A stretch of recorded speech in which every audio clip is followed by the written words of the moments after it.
त्रिदलं त्रिगुणाकारं त्रिनेत्रं च त्रिधायुधं त्रिजन्म पापसंहारम् एकबिल्वं शिवार्पणम् त्रिशाकै बिल्वपत्रैश्च अच्छिदै कोमलै शुभै तव पूजां करिष्यामि एकबिल्वं शिवार्पणम् कोटिकन्या महादानं तिलपर्वतकोटयः काञ्चनं क्षीरदानेन एकबिल्वं शिवार्पणम् काशीक्षेत्रनिवासं च कालभैरवदर्शनम् प्रयागे माधवं दृष्ट्वा एकबिल्वं शिवार्पणम् इन्दुवारे व्रतं स्थित्वा निराहारो महेश्वरः नक्तं हौष्यामि देवेश एकबिल्वं शिवार्पणम् रामलिङ्गप्रतिष्ठा च वैवाहिककृतं तथा तटाकानि च सन्धानम् एकबिल्वं शिवार्पणम् अखण्डबिल्वपत्रं च आयुधं शिवपूजनं कृतं नाम सहस्रेण एकबिल्वं शिवार्पणम् उमया सह देवेश नन्दिवाहनमेव च भस्मलेपन सर्वाङ्गम् एकबिल्वं शिवार्पणम् सालग्रामेण विप्राणां तटाकं दशकूपयो यज्ञकोटिसहस्रश्च एकबिल्वं शिवार्पणम् दन्तिकोटिसहस्रेषु अश्वमेधशतक्रतौ कोटिकन्या महादानम् एकबिल्वं शिवार्पणम् बिल्वाणां दर्शनं पुण्यं स्पर्शनं पापनाशनम् अघोरपापसंहारम् एकबिल्वं शिवार्पणम् सहस्रवेदपाठेषु ब्रह्मस्थापनमुच्यते अनेकव्रतकोटीनाम् एकबिल्वं शिवार्पणम् अन्नदानसहस्रेषु सहस्रोपनयनं तथा अनेकजन्मपापानि एकबिल्वं शिवार्पणम्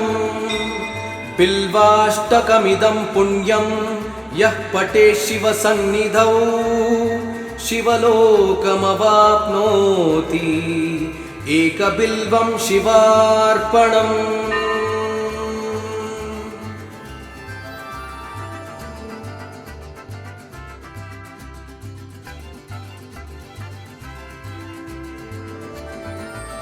त्रिदलं त्रिगुणाकारं त्रिनेत्रं च त्रिधायुधं त्रिजन्म पापसंहारम् एकबिल्वं शिवार्पणम् त्रिशाकै बिल्वपत्रैश्च अच्छिदै कोमलै शुभै तव पूजां करिष्यामि एकबिल्वं शिवार्पणम् कोटिकन्या महादानं तिलपर्वतकोटयः काञ्चनं क्षीरदानेन एकबिल्वं शिवार्पणम् काशीक्षेत्रनिवासं च कालभैरवदर्शनम् प्रयागे माधवं दृष्ट्वा एकबिल्वं शिवार्पणम् इन्दुवारे व्रतं स्थित्वा निराहारो महेश्वरः नक्तं हौष्यामि देवेश एकबिल्वं शिवार्पणम् रामलिङ्गप्रतिष्ठा च वैवाहिककृतं तथा तटाकानि च सन्धानम् एकबिल्वं शिवार्पणम्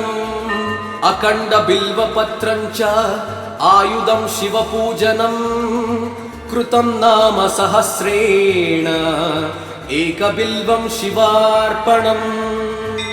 उमया सह देवेश नन्दिवाहनमेव च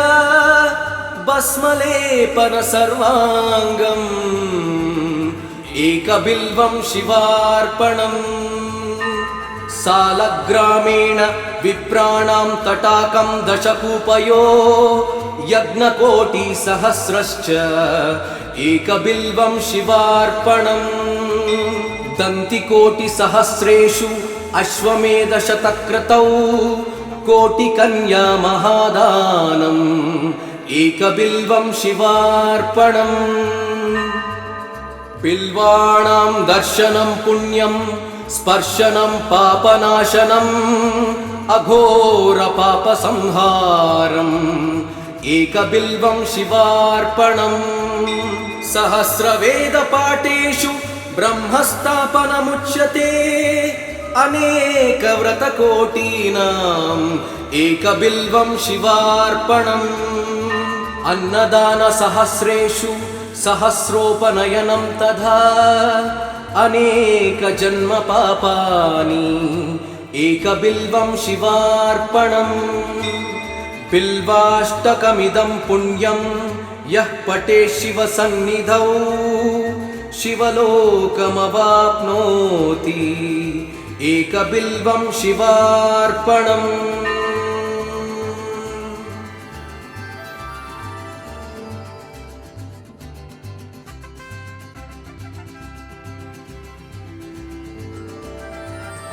त्रिदलं त्रिगुणाकारं त्रिनेत्रं च त्रिधायुधं त्रिजन्मपापसंहारम् एकबिल्वं शिवार्पणम् त्रिशाकै बिल्वपत्रैश्च अच्छिदै कोमलैः शुभै तव पूजां करिष्यामि एकबिल्वं शिवार्पणम् कोटिकन्या महादानं तिलपर्वतकोटयः काञ्चनं क्षीरदानेन एकबिल्वं शिवार्पणम् काशीक्षेत्रनिवासं च कालभैरवदर्शनम् प्रयागे माधवं दृष्ट्वा एकबिल्वं शिवार्पणम् इन्दुवारे व्रतं स्थित्वा निराहारो महेश्वरः नक्तं हौष्यामि देवेश एकबिल्वं शिवार्पणम् रामलिङ्गप्रतिष्ठा च वैवाहिककृतं तथा तटाकानि च सन्धानम् एकबिल्वं शिवार्पणम् अखण्डबिल्वपत्रं च आयुधं शिवपूजनं कृतं नाम सहस्रेण एकबिल्वं शिवार्पणम् उमया सह देवेश नन्दिवाहनमेव च भस्मलेपन सर्वाङ्गम् एकबिल्वं शिवार्पणम् सालग्रामेण विप्राणां तटाकं दशकूपयो यज्ञकोटिसहस्रश्च एकबिल्वं शिवार्पणम् दन्तिकोटिसहस्रेषु अश्वमेधशतक्रतौ कोटिकन्या महादानम् एकबिल्वं शिवार्पणम् बिल्वाणां दर्शनं पुण्यं स्पर्शनं पापनाशनम् अघोरपापसंहारम् एकबिल्वं शिवार्पणम् सहस्रवेदपाठेषु ब्रह्मस्थापनमुच्यते अनेकव्रतकोटीनाम् एकबिल्वं शिवार्पणम् अन्नदानसहस्रेषु सहस्रोपनयनं तथा अनेकजन्मपापानि एकबिल्वं शिवार्पणम्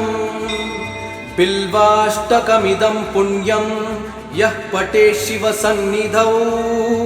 शिवलोकमवाप्नोति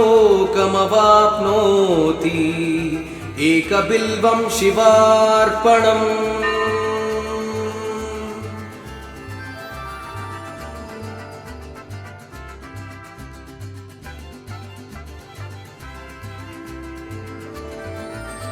त्रिदलं त्रिगुणाकारं त्रिनेत्रं च त्रिधायुधं त्रिजन्मपापसंहारम् एकबिल्वं शिवार्पणम् त्रिशाकै बिल्वपत्रैश्च अच्छिदै कोमलैः शुभै तव पूजां करिष्यामि एकबिल्वं शिवार्पणम् कोटिकन्या महादानं तिलपर्वतकोटयः काञ्चनं क्षीरदानेन एकबिल्वं शिवार्पणम् काशीक्षेत्रनिवासं च कालभैरवदर्शनम् प्रयागे माधवं दृष्ट्वा एकबिल्वं शिवार्पणम् इन्दुवारे व्रतं स्थित्वा निराहारो महेश्वरः नक्तं हौष्यामि देवेश एकबिल्वं शिवार्पणम् रामलिङ्गप्रतिष्ठा च वैवाहिककृतं तथा तटाकानि च सन्धानम् एकबिल्वं शिवार्पणम् अखण्डबिल्वपत्रं च आयुधं शिवपूजनं कृतं नाम सहस्रेण एकबिल्वं शिवार्पणम्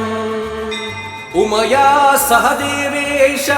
नन्दिवाहनमेव च भस्मलेपन सर्वाङ्गम् एकबिल्वं शिवार्पणम्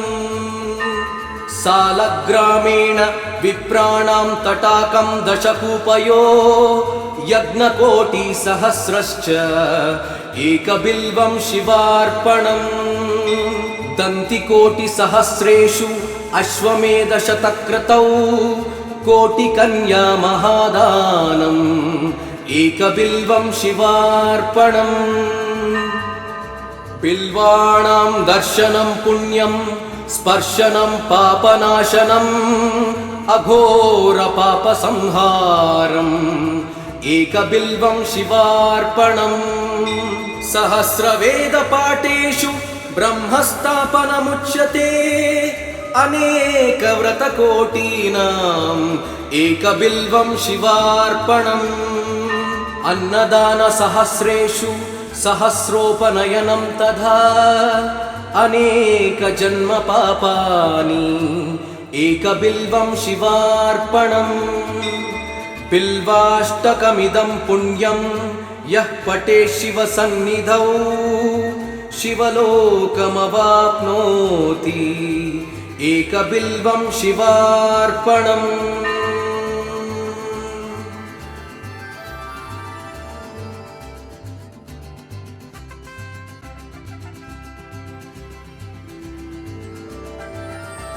त्रिदलं त्रिगुणाकारं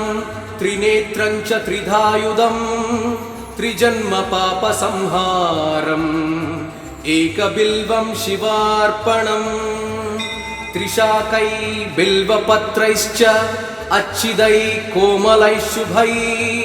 तव पूजां करिष्यामि एकबिल्वं शिवार्पणम् कोटिकन्या महादानं तिलपर्वतकोटयः काञ्चनं क्षीरदानेन एकबिल्वं शिवार्पणम् काशीक्षेत्रनिवासं च कालभैरवदर्शनम् प्रयागे माधवं दृष्ट्वा एकबिल्वं शिवार्पणम् इन्दुवारे व्रतं स्थित्वा निराहारो महेश्वरः नक्तं हौष्यामि देवेश एकबिल्वं शिवार्पणम् रामलिङ्गप्रतिष्ठा च वैवाहिककृतं तथा तटाकानि च सन्धानम् एकबिल्वं शिवार्पणम् अखण्डबिल्वपत्रं च आयुधं शिवपूजनं कृतं नाम सहस्रेण एकबिल्वं शिवार्पणम् उमया सह देवेश नन्दिवाहनमेव च भस्मलेपन सर्वाङ्गम् एकबिल्वं शिवार्पणम् सालग्रामेण विप्राणां तटाकं दशकूपयो यज्ञकोटिसहस्रश्च एकबिल्वं शिवार्पणम् दन्तिकोटिसहस्रेषु अश्वमेधशतक्रतौ कोटिकन्या महादानम् एकबिल्वं शिवार्पणम् बिल्वाणां दर्शनं पुण्यं स्पर्शनं पापनाशनम् अघोरपापसंहारम् एकबिल्वं शिवार्पणम् सहस्रवेदपाठेषु ब्रह्मस्थापनमुच्यते अनेकव्रतकोटीनाम् एकबिल्वं शिवार्पणम् अन्नदानसहस्रेषु सहस्रोपनयनं तथा अनेकजन्मपापानि एकबिल्वं शिवार्पणम् बिल्वाष्टकमिदं पुण्यं यः पठेत् शिवसन्निधौ शिवलोकमवाप्नोति एकबिल्वं शिवार्पणम्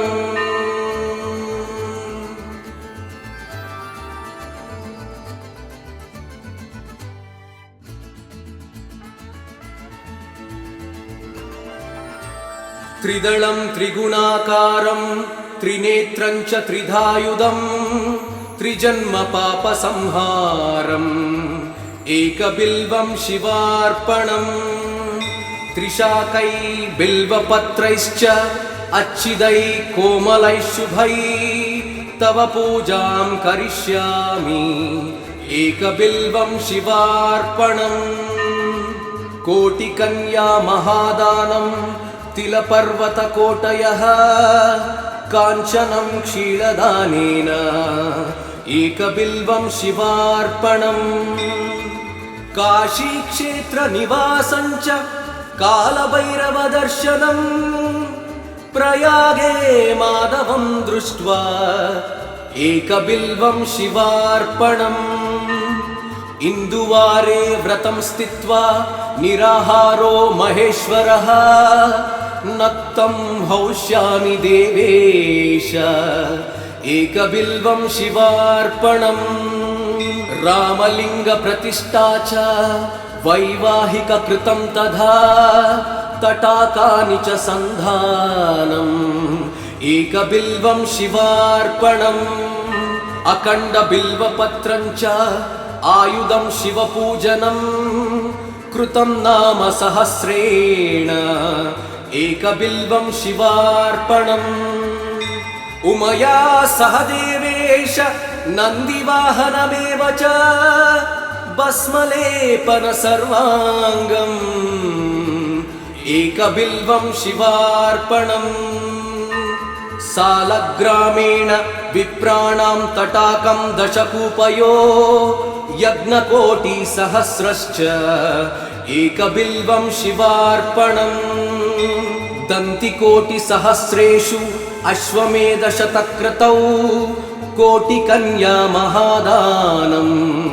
एकबिल्वं शिवार्पणम्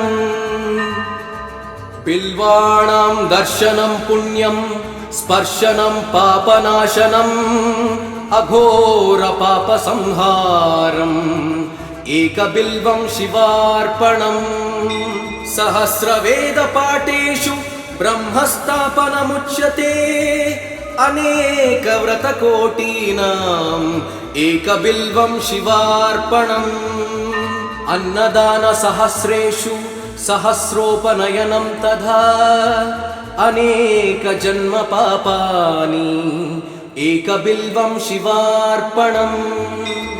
बिल्वाष्टकमिदं पुण्यं यः पठेत् शिवसन्निधौ शिवलोकमवाप्नोति एकबिल्वं शिवार्पणम्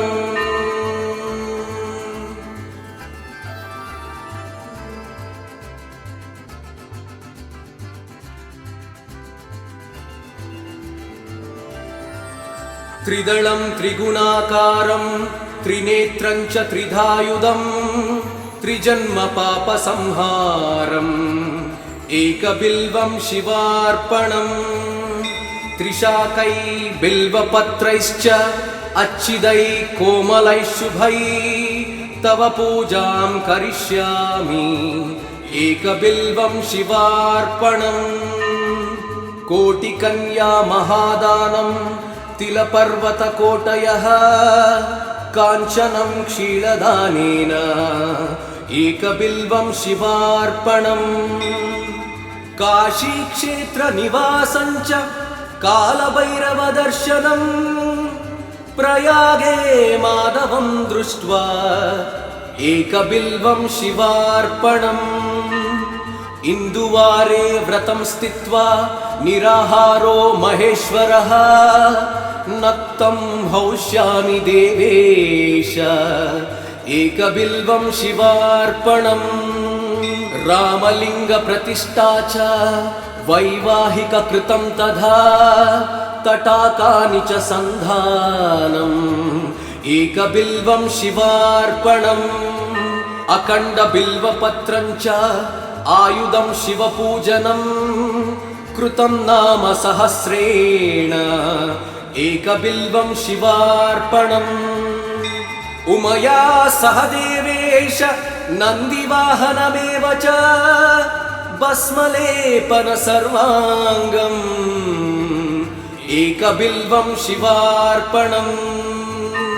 सालग्रामेण विप्राणां तटाकं दशकूपयो यज्ञकोटिसहस्रश्च एकबिल्वं शिवार्पणम् दन्तिकोटिसहस्रेषु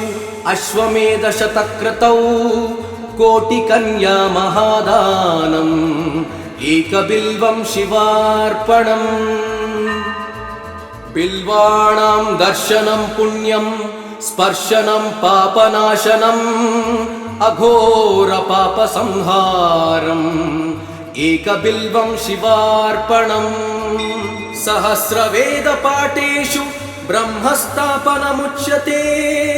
अनेकव्रतकोटीनाम् एकबिल्वं शिवार्पणम् अन्नदानसहस्रेषु सहस्रोपनयनं तथा अनेकजन्मपापानि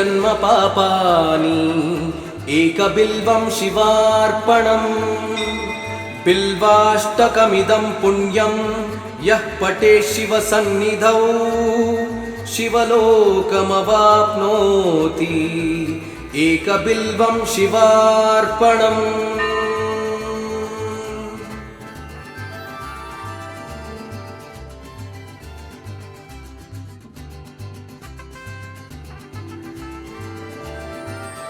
त्रिदलं त्रिगुणाकारं त्रिनेत्रं च त्रिधायुधं त्रिजन्मपापसंहारम् एकबिल्वं शिवार्पणम् त्रिशाकै बिल्वपत्रैश्च अच्छिदै कोमलैः शुभै तव पूजां करिष्यामि एकबिल्वं शिवार्पणम् कोटिकन्या महादानं तिलपर्वतकोटयः काञ्चनं क्षीरदानेन एकबिल्वं शिवार्पणम् काशीक्षेत्रनिवासं च कालभैरवदर्शनम् प्रयागे माधवं दृष्ट्वा एकबिल्वं शिवार्पणम् इन्दुवारे व्रतं स्थित्वा निराहारो महेश्वरः नक्तं हौष्यामि देवेश एकबिल्वं शिवार्पणम् रामलिङ्गप्रतिष्ठा च वैवाहिककृतं तथा तटाकानि च सन्धानम् एकबिल्वं शिवार्पणम् अखण्डबिल्वपत्रं च आयुधं शिवपूजनं कृतं नाम सहस्रेण एकबिल्वं शिवार्पणम् उमया सह देवेश नन्दिवाहनमेव च भस्मलेपन सर्वाङ्गम् एकबिल्वं शिवार्पणम् सालग्रामेण विप्राणां तटाकं दशकूपयो यज्ञकोटिसहस्रश्च एकबिल्वं शिवार्पणम् दन्तिकोटिसहस्रेषु अश्वमेधशतक्रतौ कोटिकन्या महादानम् एकबिल्वं शिवार्पणम् बिल्वाणां दर्शनं पुण्यं स्पर्शनं पापनाशनम् अघोरपापसंहारम् एकबिल्वं शिवार्पणम् सहस्रवेदपाठेषु ब्रह्मस्थापनमुच्यते अनेकव्रतकोटीनाम् एकबिल्वं शिवार्पणम् अन्नदानसहस्रेषु सहस्रोपनयनं तथा अनेकजन्मपापानि एकबिल्वं शिवार्पणम् बिल्वाष्टकमिदं पुण्यं यः पठेत् शिवसन्निधौ शिवलोकमवाप्नोति एकबिल्वं शिवार्पणम्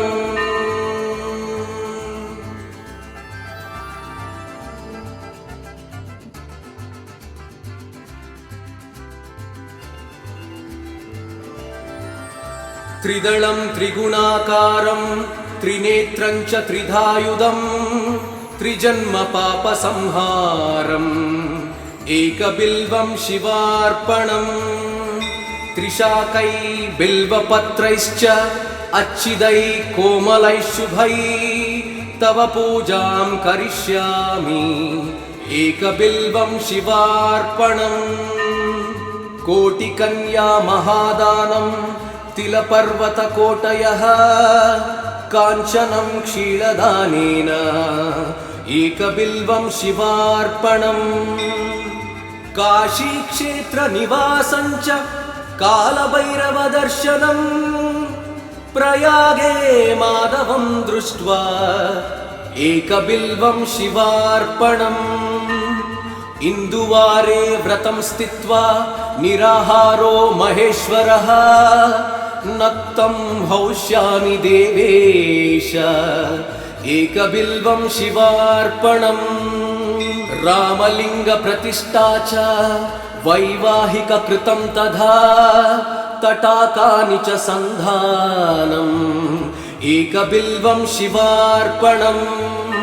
अखण्डबिल्वपत्रं च आयुधं शिवपूजनं कृतं नाम सहस्रेण एकबिल्वं शिवार्पणम्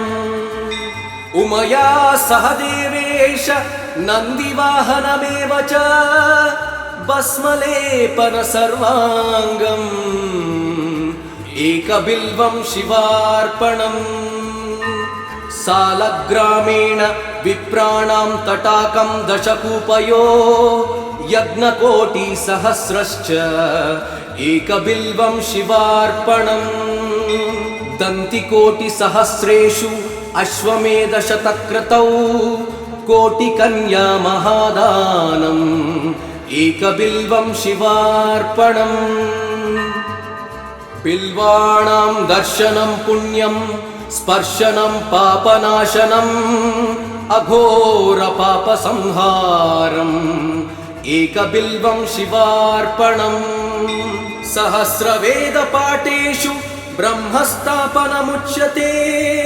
अनेकव्रतकोटीनाम् एकबिल्वं शिवार्पणम् अन्नदानसहस्रेषु सहस्रोपनयनं तथा अनेकजन्मपापानि एकबिल्वं शिवार्पणम् बिल्वाष्टकमिदं पुण्यं यः पठेत् शिवसन्निधौ शिवलोकमवाप्नोति एकबिल्वं शिवार्पणम्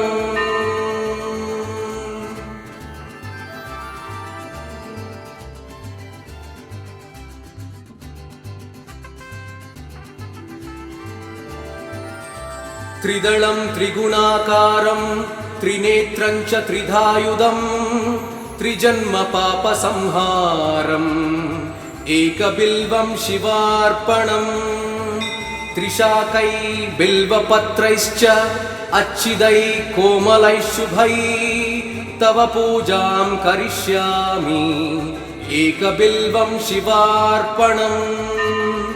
कोटिकन्या महादानं तिलपर्वतकोटयः काञ्चनं क्षीरदानेन एकबिल्वं शिवार्पणम् काशीक्षेत्रनिवासं च कालभैरवदर्शनम् प्रयागे माधवं दृष्ट्वा एकबिल्वं शिवार्पणम् इन्दुवारे व्रतं स्थित्वा निराहारो महेश्वरः नक्तं हौष्यामि देवेश एकबिल्वं शिवार्पणम् रामलिङ्गप्रतिष्ठा च वैवाहिककृतं तथा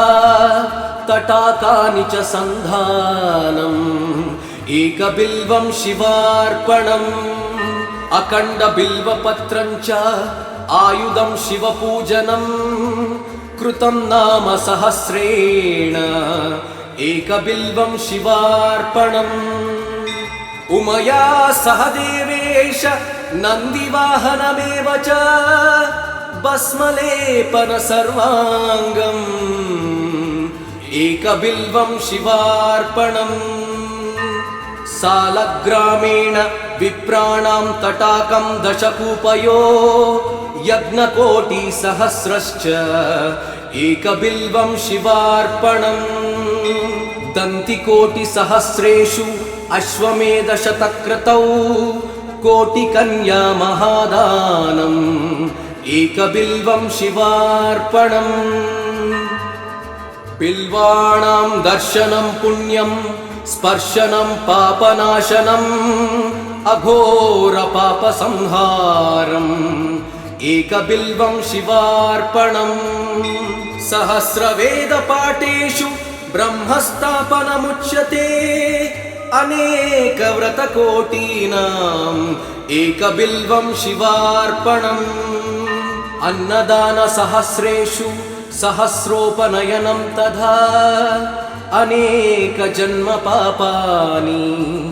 एकबिल्वं शिवार्पणम्